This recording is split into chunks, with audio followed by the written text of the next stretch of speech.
एक सवाल हम भी कर देते हैं कि किसी दिन हलाला पे विरोध करिए ना इसी टाइप का। चंदा चोरों को लोकसभा याद कर लीजिए क्या हालात बना हुआ था और क्या कर रहे थे आपके साथ राहुल गांधी। ये चंदे देने वाला हालात उस समय भी लोकसभा में भी बनाए हुए थे कि राम के अस्तित्व को नकार दिया जाए, इस पर सुनवाई होनी जरूरी नहीं है। वही सोनिया गांधी क्या कहती थी वो राम के बारे में,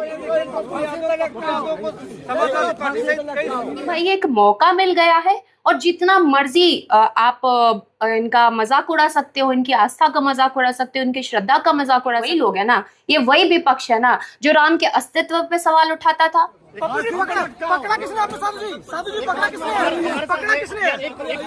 किसी भी चीज का प्रोटेस्ट हो, किसी भी बात को रखना हो, क्या करना है तो भाई भगवा को बीच में लेके आना है, क्या करना है तो भाई राम को बीच में लेके आना है। भारतीय लोकतंत्र के सबसे बड़े मंदिर में आज अजीब स्थिति पैदा हो गई। पूर्णिया के निर्दलीय सांसद पप्पू यादव पुजारी के वेश में संसद भवन पहुंच गए। संसद परिसर में जाके बैठ गए। गेरुआ वस्त्र धारण किए हुए पप्पू यादव के एक हाथ में भगवान श्री राम की तस्वीर और दूसरे हाथ में दान पात्र था। पप्पू यादव जब वहां पहुंचे तो पहली बार तो लोगों को लगा कि कोई साधु पहुंच गया सच में, लेकिन बाद में जो तस्वीरें संसद भवन से निकल के आई, जिस तरीके से तमाम विपक्षी सांसद, उसमें नेता प्रतिपक्ष राहुल गांधी भी थे, उन्होंने दान दिया। उसके बाद पप्पू यादव ने, देखिए तस्वीरें आपको दिखा रहे हैं हम, जिस तरीके से मिले हुए दान को चुराया, उसके बाद चंदा चोर के नारे लगे। तमाम नाटकीय तस्वीरें जो है निकल करके सामने आई है। इसी बिंदु पे बात करेंगे। हमारे साथ बीजेपी की प्रखर वक्ता सुरभि ठाकुर जी हैं। कैसे देख रही हैं पप्पू यादव का ये जो नाटकीय अंदाज है संसद भवन में, पूरे देश में देखा? देखिए ये जो चीज है ना, ये देश में नई नहीं है। नए इसमें कुछ चेहरे हैं, नई इसमें कुछ मंशाएं जुड़ गई हैं, इंटेंशंस नए हैं थोड़े बहुत। बाकी आप देखेंगे तो इस देश ने ये ड्रामा लंबे दशकों तक देखा है। खासकर अगर देश के जो राम भक्त हैं, राम को मानने वाले, राम को जीने वाले लोग हैं, उन्होंने ये ड्रामा बहुत दशकों तक देखा है, उसको सहन किया है, अपमान का घूंट पिया है। लेकिन अब देखिए, पहले ये चीजें जो थी वो पिक्चर तक सीमित थी, स्क्रीन तक सीमित थी, कहीं ना कहीं ये चीजें क्या कहते हैं, सोशल मीडिया तक सीमित थी।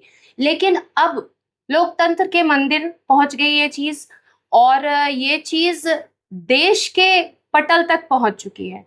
तो अब हमको लगता है कि अब ये मजाक का विषय नहीं है। अब ये सरासर हम जैसे लोगों का, जो राम को जीते हैं, जिनकी आत्मा राम है, जिनकी चेतना राम है, उन लोगों की आस्था को चुनौती है। हम इसको कहीं से कहीं तक प्रदर्शन का कोई तरीका नहीं मानते, आंदोलन का कोई तरीका नहीं मानते, विरोध का कोई तरीका नहीं मानते। यदि ऐसा है तो एक सवाल हम भी कर देते हैं कि किसी दिन हलाला पे विरोध करिए ना इसी टाइप का, देश की संसद में बैठ के, तब मानेंगे कि आप साधु हैं या बहरूपिया हैं। तो पॉइंट ये है कि चीजें इस चरम सीमा पे चली गई हैं कि अब आत्मा आहत हो चुका है कि भाई हमारी भावनाओं का कोई अर्थ है या नहीं है। देखिए, सरकार को घेरना एक अलग बात है, व्यक्ति विशेष से विरोध होना और सिर्फ उसकी हार देखना, सिर्फ उसको गद्दी छोड़ते देखने का सपना देखना एक अलग बात है। लेकिन देश के चेतना के साथ खिलवाड़, देश के लोगों की श्रद्धा के साथ खिलवाड़, उनका मजाक उड़ाना।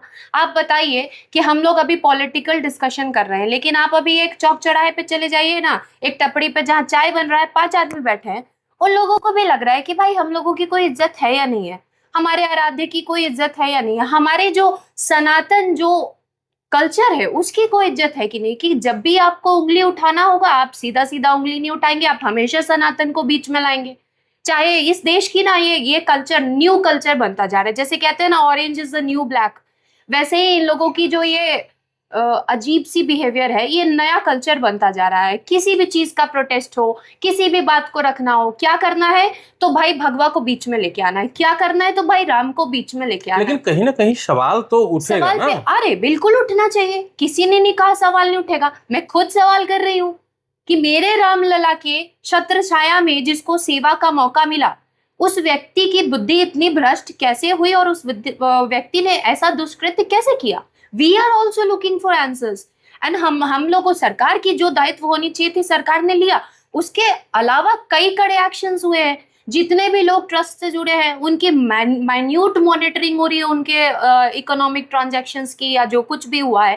तो सरकार तो खुद तत्पर है, हम तो खुद इस चीज को मान्य करने को तैयार नहीं है। तो सबसे पहले तो इस विरोध का आधार समझ नहीं आता कि जब आप जो चाहते हैं हम उससे कहीं ज्यादा वही चीज चाहते हैं और हम अग्रसर हैं, कदम भी लिए जा रहे हैं और हम चीजें भी कर रहे हैं, फिर आप किस आधार पे कर रहे हैं? तो आधार सिर्फ यही है कि भाई एक मौका मिल गया है और जितना मर्जी आप इनका मजाक उड़ा सकते हो, इनकी आस्था का मजाक उड़ा सकते हो, इनकी श्रद्धा का मजाक उड़ा सकते हो, वो कर लो। क्योंकि ये कहीं से कहीं तक उचित नहीं है कि अगर 2 व्यक्ति 4 व्यक्ति की बुद्धि भ्रष्ट हुई, उसने कुछ दुष्कृत्य किया, उसको लेकर हमारे जैसे लोग जो आज से नहीं, हम खुद, हमको लगता है कि हम 27-28 साल से अयोध्या जा रहे हैं। विपक्ष क्या का हम भी सवाल वही हैं? विपक्ष का सवाल ये भी है कि राम मंदिर बनाने का क्रेडिट आपकी पार्टी ने लिया, आपके नेता ने लिया, प्रधानमंत्री मोदी ने लिया, तो चंदा चोरी वाला क्रेडिट कौन लेगा? देखिए, सबसे बड़ी बात हम ये कह देते हैं, धर्मो रक्षति रक्षिता।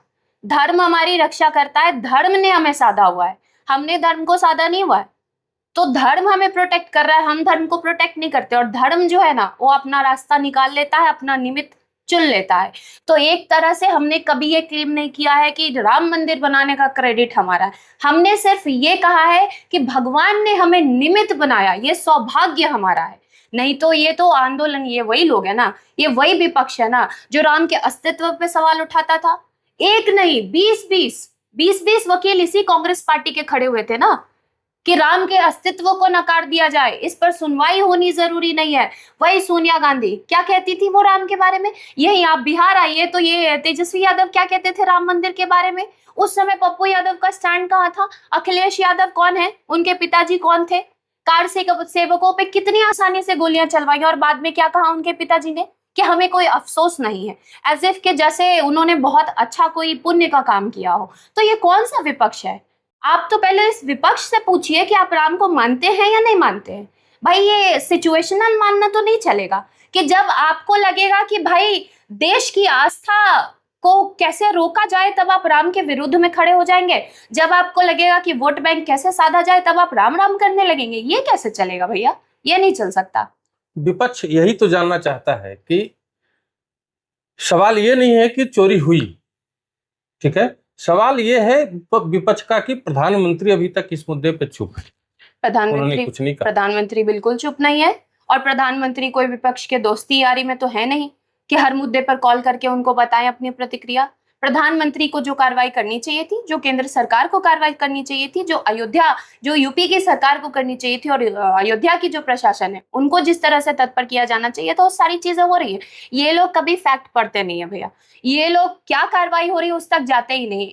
एक मुद्दा उठा लिया और बस देश का टाइम बर्बाद करना है, लोगों को गुमराह करना है। और सबसे बड़ी बात यह है ना कि ये लोग अब तक नहीं समझ पा रहे हैं कि मणिपुर पे भी आपने ये किया था, चर्चा बाधित की थी, चर्चा नहीं होने दिया था। जहां जहां ये कर सकते हैं वहां नहीं करते। पेपर लीक पे भी देखिए, जहां इनकी चलती है वहां कोई बात नहीं, वहां सब साफ सुथरा है, वहां पेपर लीक भी ठीक है, वहां छात्रों के साथ कोई अधिकार का हनन नहीं हो रहा। तो ये दोहरा चरित्र है। मेरे कहने का मतलब है अगर ये कॉमन कॉज होता तो आपके चरित्र में वो हमेशा से दिखता कि हाँ आप कंसर्न है या आपका ये कॉमन कॉज है। ये कॉमन कॉज तो है, लेकिन मोदी का विरोध करना, भाजपा का विरोध करना, जबकि ये सोचने वाली बात है कि भाजपा तो चला नहीं रही है उस ट्रस्ट को, है ना। और भाजपा ने कभी भी ये क्लेम नहीं किया है कि अगर हमने क्रेडिट भी लिया तो हमने ये क्रेडिट लिया कि हम निमित्त बने। हमने कभी ये नहीं कहा, क्योंकि हम फर्मली ये बिलीव करते हैं कि धर्मो रक्षति रक्षिता, ठीक है। तो इन लोगों को ये सोचना चाहिए कि किस पे सवाल उठा रहे हैं, किस प्रकार से सवाल उठा रहे हैं। कल तक, जिस दिन तक हमारा राम मंदिर नहीं बना था, बीते कल की बात कर रहे हैं, तब तक ये हमारे पुरजोर विरोध में खड़े थे कि हम कितने गलत हैं कि हम राम मंदिर चाहते हैं, कितने गलत है। लेकिन भाजपा ने कभी अपनी आइडियोलॉजी से समझौता नहीं किया। ये जनसंघ के समय से हमारे विचार में रहा है कि राम मंदिर तो बना के ही रहेंगे।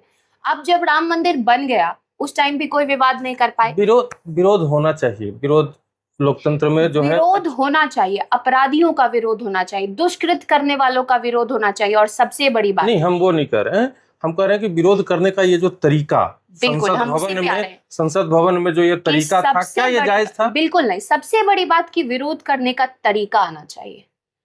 ठीक है, ये मतलब ये मानसिकता ही इन लोगों की ऐसी हो गई है कि क्योंकि इनको पता है कि सनातनी बड़े ही लिबरल है, सनातनी बड़े संतोषी है, सनातनी के अंदर बहुत टॉलरेंस है। नहीं टॉलरेंस होता तो कब का राम मंदिर होता हमारे पास, इतने इंतजार की जरूरत नहीं पड़ती। तो ये हमारे टॉलरेंस की सहनशीलता का ये परीक्षा लेते हैं एक तरह से। इनको पता है कि केंद्र सरकार कोई इसके बाद, इनके ड्रामे के बाद कोई सख्त इन पे कार्रवाई नहीं करेगी। इसी सब को लेकर हमको लगता है देश में इस टाइप का प्रचलन बहुत तेजी से आगे आ रहा है। पूरे विश्व में मैसेज जाता है। ये संसद भवन एक ऐसा मंदिर है लोकतंत्र का जहां से पूरे विश्व में मैसेज जाता है, जहां हमारे देश की सुरक्षा तय होती है, जहां हमारे देश का विकास तय होता है, वहां इस तरीके का मजाक अशोभनीय है, अशोभनीय है। क्योंकि आप वो लोग हैं जिनको देश ने कम से कम विपक्ष की भूमिका निभाने का मौका दिया है।